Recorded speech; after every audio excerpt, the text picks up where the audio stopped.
కేవలం 895 కోట్లు మాత్రమే ఇచ్చి 865 కోట్లు మాత్రమే ఇచ్చి అది ఎగనామం పెట్టేశాడు. పోనీ ఈ సంవత్సరం అన్నా రెండో సంవత్సరం అన్నా 3 సిలిండర్లు ఇస్తున్నాడా అని చెప్పి చూస్తే 1,59,00,000కు 3 సిలిండర్లకు 4,000 కోట్ల రూపాయలు అవసరమైతే బడ్జెట్లో ఈయన కేటాయింపు చేసింది 2,600 కోట్లు మాత్రమే.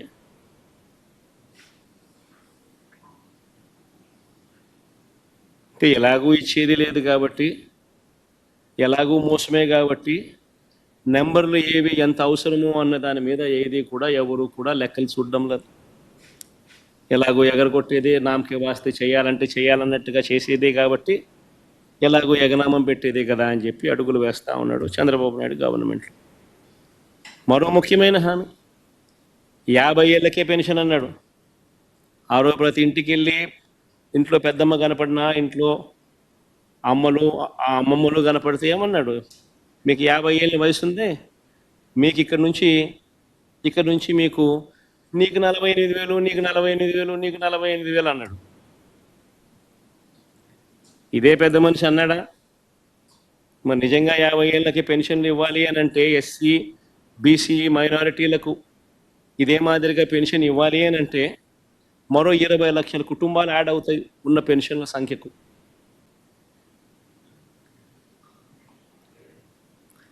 ఈ 20 లక్షల కుటుంబాలకు 4,000 రూపాయలు చొప్పున లెక్కేసుకుంటే అక్షరాల 9,600 కోట్ల రూపాయలు కేటాయింపులు చేయాలి. మొదటి ఏడాది 9,600 కోట్లు ఎగరగొట్టేశాడు. పోనీ ఈ ఏడాది ఏమైనా కేటాయింపులు చేశాడా, ఏమైనా ఇస్తాడా అని చెప్పి చూస్తే ఈ ఏడాది కూడా ఎగరగొట్టేశాడు. అంటే ఈ 50 ఏళ్ళు నిండిన ప్రతి మహిళకు ఎన్నికలప్పుడు నీకు 48,000 నీకు 48,000 నీకు 48,000 అని చెప్పిన ఈ చంద్రబాబు నాయుడుకు సంబంధించిన వీళ్ళంతా ఈ నాయకులంతా ప్రతి మహిళకు ఇప్పటికే నేడు సంవత్సరం 48,000 కోట్లు ఎగనామం పెట్టారు, మోసం చేశారు. ఈ సంవత్సరం మరో 48,000 రూపాయలు మళ్ళీ ఎగనామం పెట్టాడు, మోసం చేశారు. అంటే మహిళలకు మళ్ళీ మరో 96,000 రూపాయలు ఈ 2 ఏళ్లలో ఈ ఒక్క పథకం ద్వారా జరిగిన మోసం.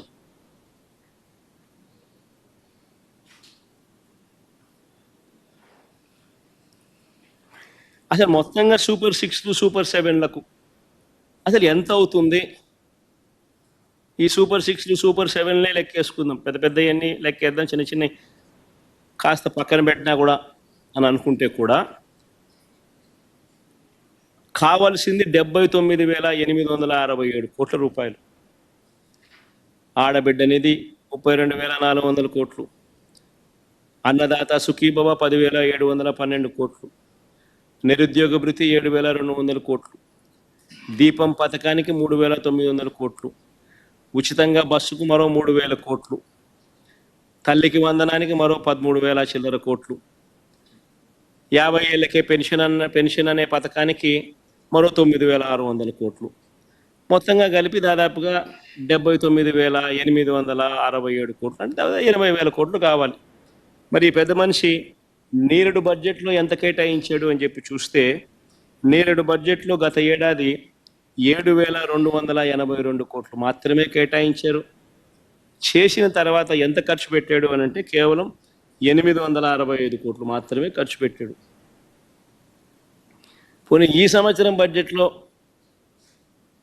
79,867 కోట్లకు గాను ఈ పెద్ద మనిషి ఎంత కేటాయింపులు చేశాడు అని అంటే కేటాయింపులే కేవలం 17,179 కోట్లు మాత్రమే కేటాయింపులు చేశాడు. అంటే ఇది కూడా ఎలాగో మోసం చేయడమే కదా అనే పద్ధతిలో జరుగుతూ ఉంది.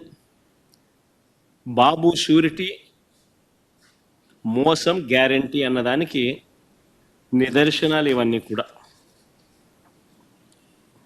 ఇదే పెద్ద మనిషి మన చిత్తూరు జిల్లాకి పోతాడు, పోయి గంగాధర్ నెల్లూరులో చంద్రబాబు నాయుడు అనే వ్యక్తి మాట్లాడుతూ అని అంటాడు, ఏమంటాడు, వైఎస్ఆర్సీపీ వాళ్లకు ఏ పనులు చేయొద్దు, ఏ పథకాలు ఇవ్వద్దు అని పెద్ద మనిషి చంద్రబాబు నాయుడు చెప్పుకొచ్చాడు.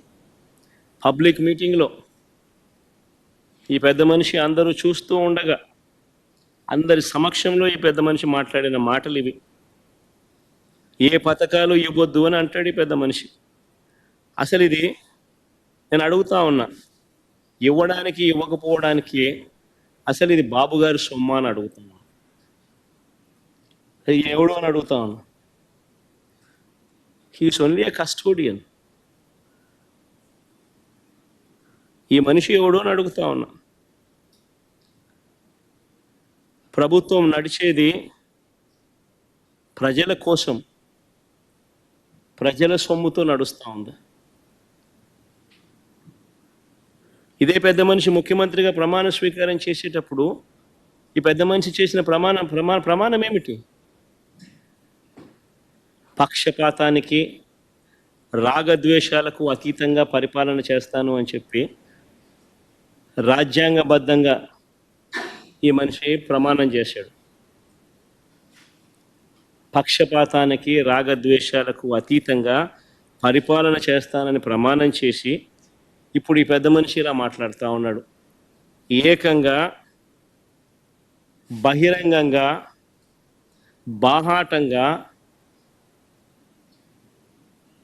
పబ్లిక్ స్పీచ్లో ఈ మాదిరిగా మాట్లాడుతూ ఉన్నాడు.